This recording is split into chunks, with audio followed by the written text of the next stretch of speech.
ಅಂತಾನೆ ಎಲ್ಲಿಗೆ ಬಂತು ಅಂದ್ರೆ ಈಗ ನಮ್ಮ ವಸ್ತುಗಳೇ ಇವತ್ತು ಭಾರತದ ಬಿಟ್ಟು ಹೊರಗಡೆ ದೇಶದ ಬಚ್ಚಲ ಮನೆಗೂ ನಮ್ದು ಹೋಗ್ತಾ ಇದೆ ಅಲ್ವಾ? ಹೌದು. ಈಗ ಬೆಲ್ಲ ಪೂರ್ಣ ಬಂದಾಗಿತ್ತು, ಇವತ್ತು ಬೆಲ್ಲದ ಗಾನಗಳು ಇವತ್ತು ಅಲ್ಲಲ್ಲಿ ಕಾಣಿಸ್ತಾ ಇದೆ. ಬೆಲ್ಲದ ಗಾನ 10 ವರ್ಷದ ಕೆಳಗಡೆ ಸಾವಯವ ಅನ್ನುವಂಥ ಶಬ್ದವೇ ಬಳಕೆಯಲ್ಲಿ ಇರಲಿಲ್ಲ. ಕಷಾಯ ಅನ್ನೋ ಶಬ್ದವೇ ಕೊರೋನಾ ಬಂದ ಮೇಲೆ ಬಂತು. ಅಮೆರಿಕಾದಲ್ಲೂ ಕಷಾಯ ಹೇಳಿಕತ್ತರು. ಈಗ ಏನಾದರೂ ಒಂದು ವಿಶ್ವ ಉಳಿಬೇಕಾದ್ರೆ ಆಶಾಕಿರಣ ಯಾವ ದೇಶ ಅಂದ್ರೆ ಈಗ ಭಾರತದ ಕಡೆ ನೋಡುವಂಥ ಸ್ಥಿತಿ ಬಂದಿದೆ. 30 ವರ್ಷದಿಂದ ಹರಿದ ಬಟ್ಟೆ ಯಾರು ಹಾಕೋತಿದ್ರು? ಅಯ್ಯೋ, ನಾವೆಲ್ಲ ಶಾಲೆಗೆ ಹೋಗ್ಬೇಕಾರೆ ಅದ ಹರಿದ ಬಟ್ಟೆಯನ್ನು ಹೊದ್ಕೊಂಡು ಹಾಕೊಂಡು ಹೋದ್ರೆ ನಮ್ಮನ್ನ ಹೀಯಾಳಿಸ್ತಾ ಇದ್ರು. ಇವತ್ತು ಒಂದು ಪ್ಯಾಂಟಿಗೆ 6 ರಿಂದ 7 ತೂತಿದ್ರೆ ಅದಕ್ಕೆ 8 ರಿಂದ 9 ಸಾವಿರ. ಅರ್ಧ ಗಂಟೆನಾದರೂ ಒಂದು ಕಡೆ ಮೌನವಾಗಿ ನೆಮ್ಮದಿಯಿಂದ ಪ್ರಶಾಂತವಾಗಿ ಎಲ್ಲವೂ ಭಗವಂತಂದಪ್ಪ ಇದು ಅಂತ ತಿಳ್ಕೊಂಡು ಒಂದಿಷ್ಟು ಚಿನ್ನ ಮುದ್ರೆಯಲ್ಲಿ ಕುಂತ್ರೆ ಅವನು ನಿಶ್ಚಿತವಾಗಿ ಅವನ ಸ್ಟ್ರೆಸ್ನಿಂದ ಹೊರಗೆ ಬರ್ತಾನೆ. ಒಳ್ಳೆಯ ಪುಸ್ತಕಗಳನ್ನು ಓದೋದು, ವಿವೇಕಾನಂದರ ಸಾಹಿತ್ಯವನ್ನು ಓದೋದು ಅಥವಾ ಒಳ್ಳೆ ಕಥೆಗಳನ್ನು ಓದೋದು ಮಾಡೋದರಿಂದ ಅವನಿಗೆ ಸ್ಟ್ರೆಸ್ನಿಂದ ಕಡಿಮೆ ಆಗ್ತಾನೆ. ಅದರಿಂದ ಅವನಿಗೆ ಲಾಭ ಆಗುತ್ತೆ ಅಂತ ಹೇಳ್ಬೋದು.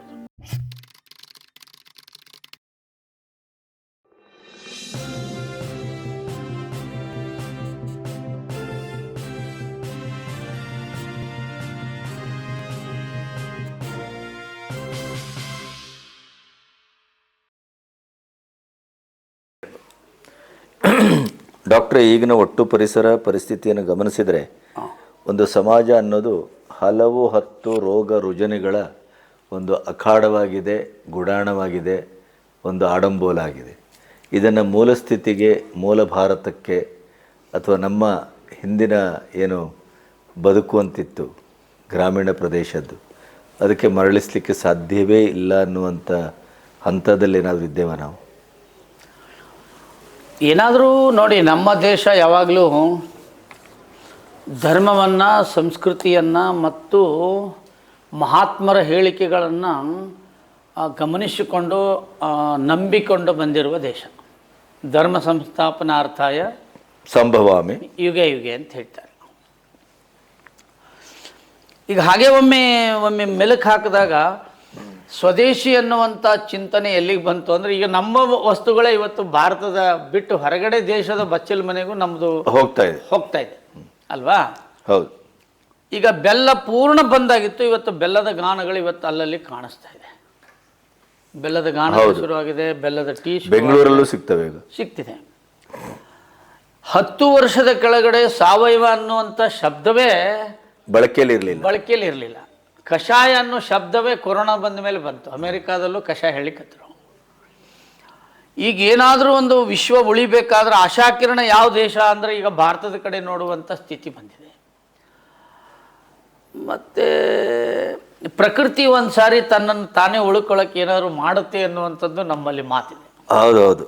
ಅದು ಈಗ ನಮಗೆ ಸುನಾಮಿ ಗಿನಾಮಿ ಎಲ್ಲ ಸಾಕ್ಷಿಗಳನ್ನು ಕೊಟ್ಟಿದೆ. ಸದ್ಯದ ಸ್ಥಿತಿಯಲ್ಲಿ ಮತ್ತಾರಾದರೂ ಅಂಥದ್ದನ್ನು ತರುವಂಥ ಒಂದು ವಾತಾವರಣ ಸೃಷ್ಟಿಯಾಗ್ಬೋದು, ಅಥವಾ ಪ್ರಕೃತಿಯಲ್ಲಿ ಏರಿಳಿತಗಳಾಗ್ಬೋದು, ಅಥವಾ ಸಮಾಜವೇ ಇದನ್ನು ಮಾಡಿದರೆ ಒಳ್ಳೆಯದು ಅನ್ನುವಂಥ ವಾತಾವರಣ ತರ್ಬೋದು. ಇಲ್ಲ ಯಾರಾದರೂ ಮಹಾಪುರುಷರು ಅಂಥವ್ರು ಹುಟ್ಟಿ ಅದನ್ನು ವ್ಯಾಪಕವಾಗಿ ಜನಜನಿತ ಮಾಡುವಂಥವ್ರು ಬರ್ಬೋದು. ಈಗ ಸ್ಲೋ ಆಗಿದೆ, ಇದು ಇನ್ನೂ ಫಾಸ್ಟ್ ಆಗಬೇಕು. ಯಾಕಂದರೆ ಗೋಸಂತತಿ ನಾಶ ಆದರೆ ತೊಂದರೆ ಆಗುತ್ತೆ. ಮರಳಿ ಅಲ್ಲಿಗೆ ಬರೋದಂದ್ರೆ ಈಗ ನಗರದಿಂದ ಎಷ್ಟೋ ಜನ ಹಳ್ಳಿ ಕಡೆ ಬರ್ಲಿಕ್ಕತ್ತಾರೆ. ಅಮೇರಿಕಾದವ್ರು ಬಂದು ಭಾರತದಲ್ಲಿ ಉಳಿತಾ ಇದ್ದಾರೆ. ಓದಿರೋರು ಇವತ್ತು ಕೃಷಿ ಮಾಡ್ತಾ ಇದ್ದಾರೆ. ಕೆಲವ್ರನ್ನೆಲ್ಲ ನೋಡಿದ್ದೀರಿ ನೀವು, BE ಮಾಡಿದವರೆಲ್ಲ ಕೃಷಿ ಮಾಡ್ತಾರೆ ಅಲ್ವಾ? ಯಾವುದಾದ್ರೂ ಬರಬೇಕಾದ್ರೂ ದಿನಗಳು ಭಾಳ ತೊಗೊಂಡಿದ್ದಾವೆ. ಹಿಂದೆ ಗೊಬ್ಬರ ಬರಬೇಕಾದ್ರೂ ಭಾಳ ದಿನ ತೊಗೊಂಡಿದೆ, ಕರೆಂಟ್ ಬರಬೇಕಾದ್ರೂ ಭಾಳ ದಿನ ತೊಗೊಂಡಿದೆ, TV ಬರಬೇಕಾದ್ರೂ ಮನೆಗಳಲ್ಲಿ 50 ವರ್ಷ ತೊಗೊಂಡಿದೆ.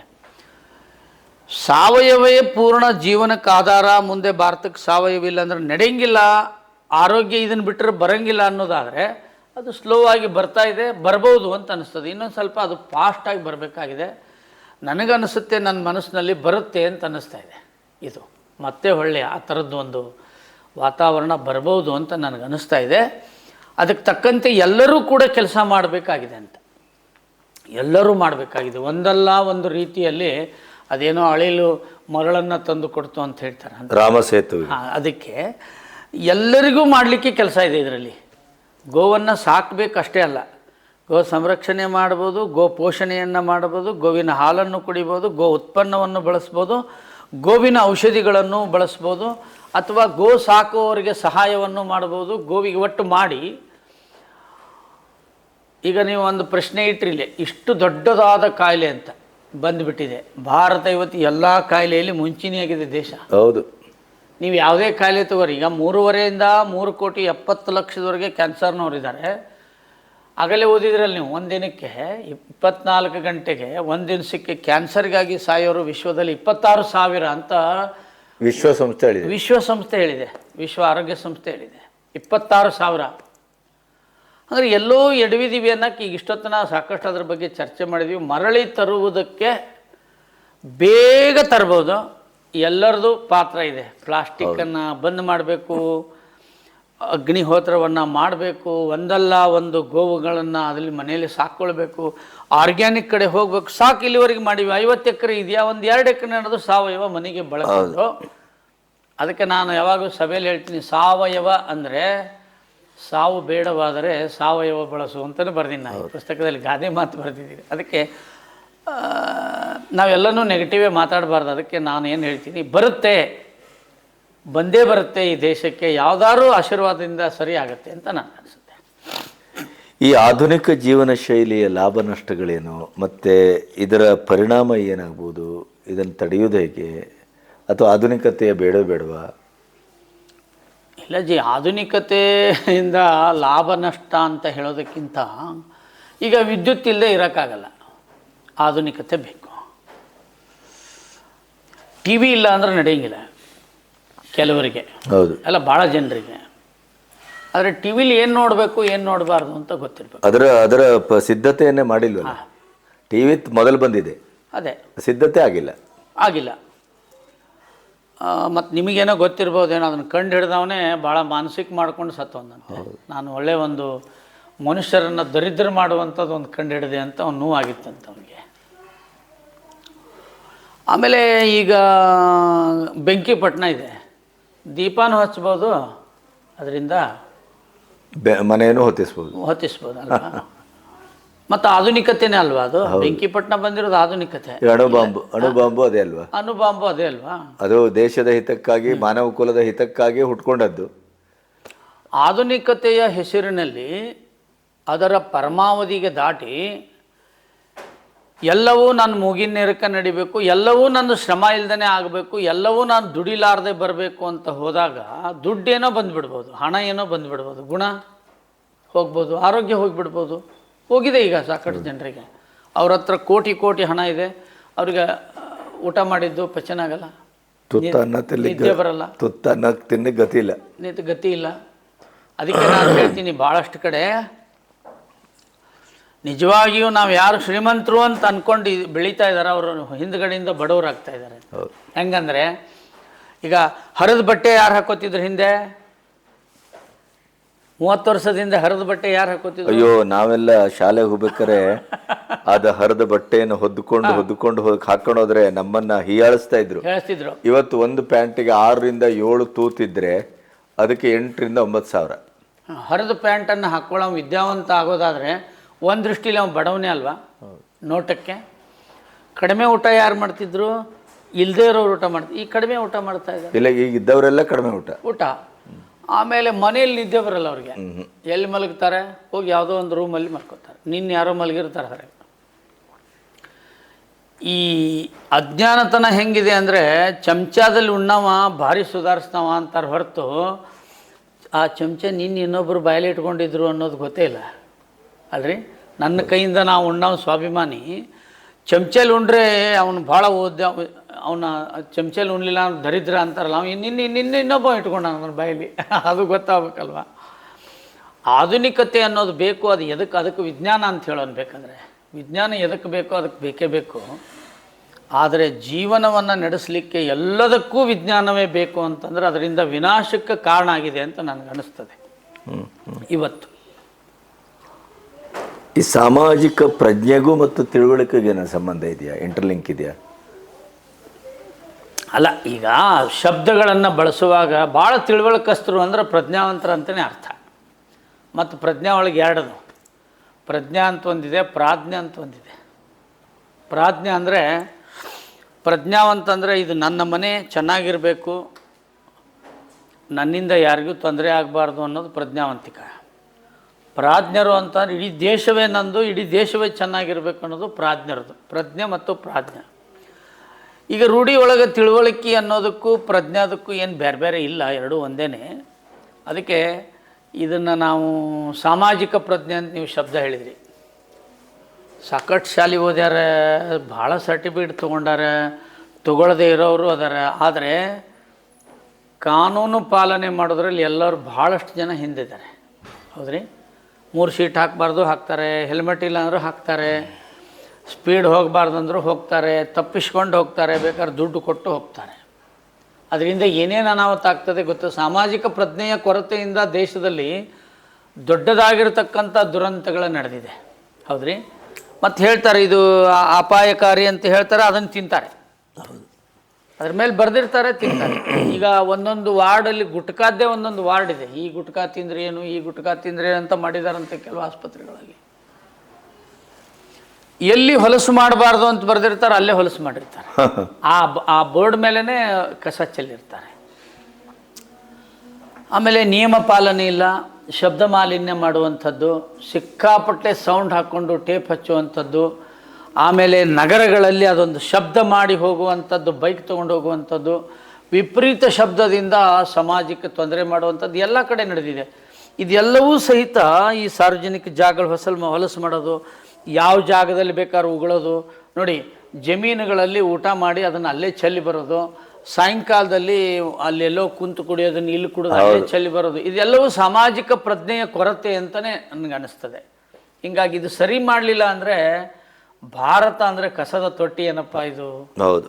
ಇದನ್ನು ಅಮೂಲಾಗ್ರವಾಗಿ ತೆಗಿಬೇಕಾದ್ರೆ ಪ್ರಾಥಮಿಕ ಹಂತದಲ್ಲೇ ಅದನ್ನು ಇವತ್ತು ತರಬೇಕಾಗಿದೆ ಮತ್ತು ಮಾಧ್ಯಮಗಳ ಮೂಲಕ, ಕಾನೂನಿನ ಮೂಲಕ ಅದನ್ನು ನಿಲ್ಲಿಸಬೇಕಾಗಿದೆ. ಇಲ್ಲಾಂದರೆ ಭಾರತ ಇವತ್ತು ತುಂಬ ಕಲುಷಿತ ಆಗಿ ನೋವಿನ ಪರಿಸ್ಥಿತಿ ಬಂದಿದೆ. ಅದಕ್ಕೆ ಸಂಬಂಧಪಟ್ಟಂತೆ ಇಷ್ಟು ನಾನು ಹೇಳಬೇಕು. ವ್ಯಾಯಾಮ, ಕೆಲಸ, ಯೋಗ, ನಡಿಗೆ, ಆರೋಗ್ಯ. ಈಗ ಕೆಲವರು ಹೇಳ್ತಾರೆ ನೀವು ಮನೇಲಿ ಎಷ್ಟೇ ಕೆಲಸ ಮಾಡಲಿ ಆದರೂ ನೀವು ವ್ಯಾಯಾಮ ಮಾಡಬೇಕು, ನಡೆಯಬೇಕು, ಕಸರತ್ತು ಮಾಡಬೇಕು, ಈ ಥರ ಹೇಳ್ತಾರೆ. ಒಂದು ಆರೋಗ್ಯವಂತ ಮನುಷ್ಯ ಬದುಕಬೇಕು ಅಂತಾದರೆ ಇದಕ್ಕೆಲ್ಲ ಇರುವ ಸ್ಥಾನ ಏನು? ವ್ಯಾಯಾಮಕ್ಕೆಷ್ಟು, ಕೆಲಸಕ್ಕೆಷ್ಟು, ಯೋಗಕ್ಕೆಷ್ಟು, ನಡಿಗೆಗೆಷ್ಟು? ಇಲ್ಲ ನೋಡಿ, ಈಗ ಯೋಗ ಅಂತಾರೆ. ಯೋಗ ಅನ್ನೋ ಶಬ್ದಕ್ಕೆ ದುಡಿಮೆ ಮಾಡೋಂಗೆ ಕರ್ಮಯೋಗಿ ಅಂತ ಕರೀತಾರೆ. ಅಲ್ಲಿ ಯೋಗ ಬಂತಲ್ಲಿ ಕರ್ಮಯೋಗ ಅಂತ ಹೇಳ್ತಾರೆ. ಕರ್ಮಯೋಗದಲ್ಲಿ ಯೋಗಾಸನ ಮಾಡುವವಾಗ ಕರ್ಮಯೋಗಿ ಅಂತ ಹೇಳಿಲ್ಲ. ಕರ್ಮಯೋಗ ಅಂದರೆ ದುಡಿಮೆಯನ್ನು ಮಾಡವ, ಕಾಯಕವನ್ನು ಮಾಡವ ಕರ್ಮಯೋಗಿ ಅಂತ ಅಷ್ಟೇ ಹೇಳಿದ್ದಾರೆ. ಅದು ಕರ್ಮಯೋಗ. ನೀವು ಯೋಗಕ್ಕೆ ಬರೋದಾದರೆ ಅದನ್ನೇ ರಾಜಯೋಗದಲ್ಲಿ ಬರ್ತದೆ ಅಲ್ವಾ? ನನಗೆ ಅನುಭವದಲ್ಲಿ ಬಂದಿರೋದು 100 ವರ್ಷ ಇರ್ತಾನೆ, ಒಮ್ಮೆ ಯೋಗ ಮಾಡಿರೋದಿಲ್ಲವ. ನಿರಂತರ ಕೆಲಸ ಮಾಡ್ಕೊಂಡಿರ್ತಾನೆ. 106 ವರ್ಷ ಬದುಕ್ಯಾನ, ಒಟ್ಟೆ ಯೋಗ ಮಾಡಿಲ್ಲ. ಈಗ ಮಹಿಳೆಯರು ಎಲ್ಲಿ ಯೋಗ ಮಾಡ್ತಾರೆ? ತುಂಬ ಜನ ಹಳ್ಳಿಯಲ್ಲಿರುವಂಥ ತಾಯಂದರು, ಅವರಿಗೆ ಪುರುಷೊತ್ತೇಲಿದೆ. ಅವರು ನಿರಂತರವಾದ ದುಡಿಮೆಯನ್ನೇ ಯೋಗ ಅಂತ ತಿಳ್ಕೊಂಡು ಹಾಗೆ ಮಾಡ್ತಾನೇ ಇರ್ತಾರೆ. ಅವರ ಮಾನಸಿಕ ಬೌದ್ಧಿಕ ಆರೋಗ್ಯ ಚೆನ್ನಾಗಿರ್ಬೇಕಂತಂದರೆ ಯೋಗ ಪ್ರಾಣಾಯಾಮ ಮಾಡೋದು ದುಡಿಮೆಯ ಜೊತೆಗೆ ಮಾಡಿದಾಗ ಅವರಿಂದ ಭಾಳಷ್ಟನ್ನು ಬಯಸ್ಬೋದು.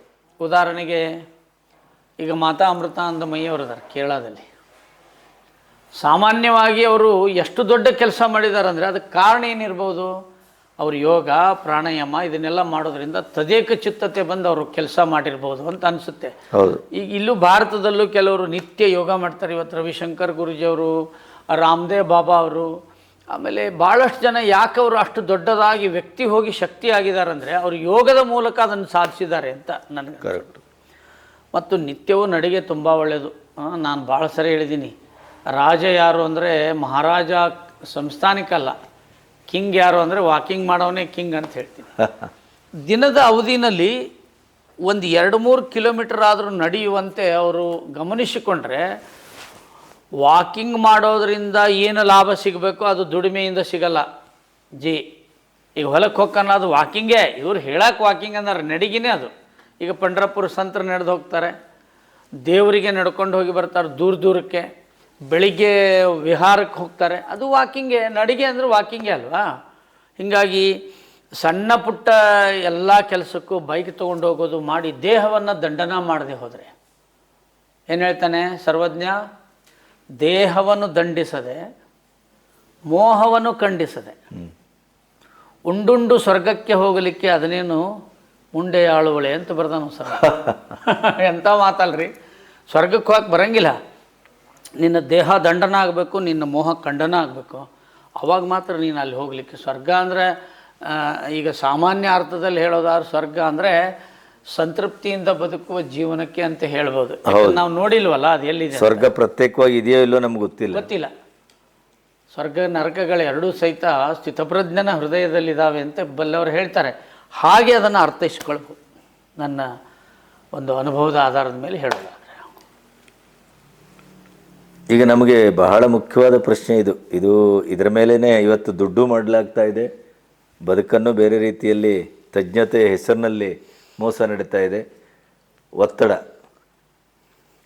ಸ್ಟ್ರೆಸ್ ಮ್ಯಾನೇಜ್ಮೆಂಟ್ ಅಂತ, ಅದರ ಜೊತೆಗೆ ಮಾನಸಿಕ ಅಸ್ವಸ್ಥತೆಯೂ ಬರ್ತಾ ಇದೆ. ಇದ್ರ ಬಗ್ಗೆ ಹೇಗೆ?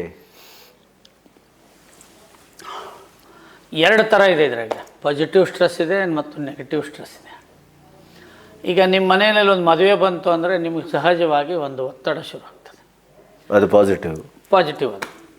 ತಾಯಿಗೆ ಮಗು ಎರಡು ಇರ್ತವೆ, ಅಳ್ತಾ ಇರ್ತವೆ, ಆಕೆಗೆ ಅದು ಪಾಸಿಟಿವ್ ಕೊಡ್ತದೆ. ಮತ್ತು ಒಂದು ಹೊಸ ಮನೆ ನಿರ್ಮಾಣ ಮಾಡ್ತಾ ಇರ್ತೀರಿ, ಅದಕ್ಕೆ ಸಂಬಂಧಪಟ್ಟಂಗೆ ಅದನ್ನು ಮುಗಿಸೋವರೆಗೂ ನಿಮ್ಗೆ ಬರ್ತದೆ. ಯಾವುದೋ ಒಂದು ಕೆಲಸ ಬಂದಿರ್ತದೆ ಮಗನಿಗೆ, ಅದನ್ನು ಪಡೆದು ಅವನಿಗೆ ಎಲ್ಲ ಮುಗಿಯೋವರೆಗೂ ಅದನ್ನು ಬರುತ್ತೆ. ಹೌದು. ಹೆಣ್ಣಿನ ಹೆರಿಗೆ ನೋವು, ಒತ್ತಡ. ಯಾರಿಗೊಬ್ಬರಿಗೆ ಅನಾರೋಗ್ಯ ಆಗ್ತದೆ, ಅವ್ರನ್ನ ನಿಭಾಯಿಸುವವರೆಗೂ ಅವ್ರಿಗೊಂದು ಜೋಪಾನ ಮಾಡುವಾಗ ಒಂದು ಬರ್ತದೆ. ಇದು ಪಾಸಿಟಿವ್. ಅಂದರೆ ಈ ಕಾರ್ಯಕ್ಕೋಸ್ಕರ ನಾನು ಇದನ್ನು ನಾನು ಮಾಡಬೇಕಾಗಿರೋದು ನನ್ನ ಕರ್ತವ್ಯ ಅಂತ ಬರುವಾಗ ಅದು ಪಾಸಿಟಿವ್ ಸ್ಟ್ರೆಸ್ ಆಗುತ್ತೆ. ಅದೇ ಮಕ್ಕಳಿಲ್ಲ ಅವಳಿಗೆ ಏನ್ರಿ, ಮಕ್ಕಳಿಲ್ಲ, ನನಗೇನು ಅನ್ಕೊತಾರೆ ಅನ್ನೋ ಸ್ಟ್ರೆಸ್ ಇದೆಯಲ್ವ. ಹೌದು. ಜನ ಏನು ಅಂದ್ಕೊಳ್ತಾರೆ, ಅಕ್ಕಪಕ್ಕದವ್ರು ಏನು ಅಂದ್ಕೊಳ್ತಾರೆ.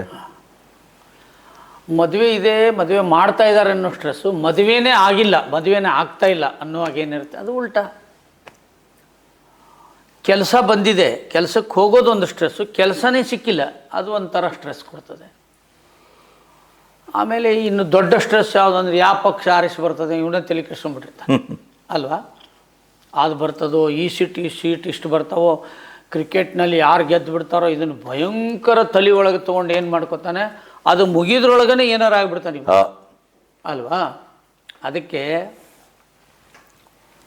ಒತ್ತಡದಿಂದ ಹೊರಗೆ ಬರಬೇಕಾದ್ರೆ ಔಷಧಿ ಯಾವುದು ಅಂದರೆ ಮೂಗಿಗೆ ಹಸು ತುಪ್ಪ ಹಾಕ್ಕೊಳ್ದು, ಭ್ರಾಮರಿ ಪ್ರಾಣಾಯಾಮ ಮಾಡ್ಬೋದು, ಓಂಕಾರ ಪ್ರಾಣಾಯಾಮ ಮಾಡ್ಬೋದು. ಉಸಿರಾಟ ಕ್ರಿಯೆಯಲ್ಲಿ ತಜ್ಞರನ್ನು ಕೇಳಿಕೊಂಡು ಕೆಲವೊಂದು ಅನುಲೋಮ ವಿಲೋಮ, ಭಸ್ತ್ರಿಕಾ, ಆಮೇಲೆ ಕಪಾಲಭಾತಿ, ಆಮೇಲೆ ಧ್ಯಾನ, ಆಮೇಲೆ ಮುದ್ರೆಗಳು, ಇವುಗಳನ್ನೆಲ್ಲ ಮಾಡಿ ಸ್ಟ್ರೆಸ್ಸನ್ನು ಕಡಿಮೆ ಮಾಡ್ಕೊಳ್ಬೋದು. ದಿನದ 24 ಗಂಟೆಯಲ್ಲಿ ಒಂದು ಅರ್ಧ ಗಂಟೆನಾದರೂ ಒಂದು ಕಡೆ ಮೌನವಾಗಿ ನೆಮ್ಮದಿಯಿಂದ ಪ್ರಶಾಂತವಾಗಿ ಎಲ್ಲವೂ ಭಗವಂತಂದಪ್ಪ ಇದು ಅಂತ ತಿಳ್ಕೊಂಡು ಒಂದಿಷ್ಟು ಚಿನ್ನ ಮುದ್ರೆಯಲ್ಲಿ ಕುಂತ್ರೆ ಅವನು ನಿಶ್ಚಿತವಾಗಿ ಅವನ ಸ್ಟ್ರೆಸ್ನಿಂದ ಹೊರಗೆ ಬರ್ತಾನೆ. ಒಳ್ಳೆಯ ಪುಸ್ತಕಗಳನ್ನು ಓದೋದು, ವಿವೇಕಾನಂದರ ಸಾಹಿತ್ಯವನ್ನು ಓದೋದು ಅಥವಾ ಒಳ್ಳೆಯ ಕಥೆಗಳನ್ನು ಓದೋದು ಮಾಡೋದರಿಂದ ಅವನಿಗೆ ಸ್ಟ್ರೆಸ್ನಿಂದ ಕಡಿಮೆ ಆಗ್ತಾನೆ. ಅದರಿಂದ ಅವನಿಗೆ ಲಾಭ ಆಗುತ್ತೆ ಅಂತ ಹೇಳ್ಬೋದು.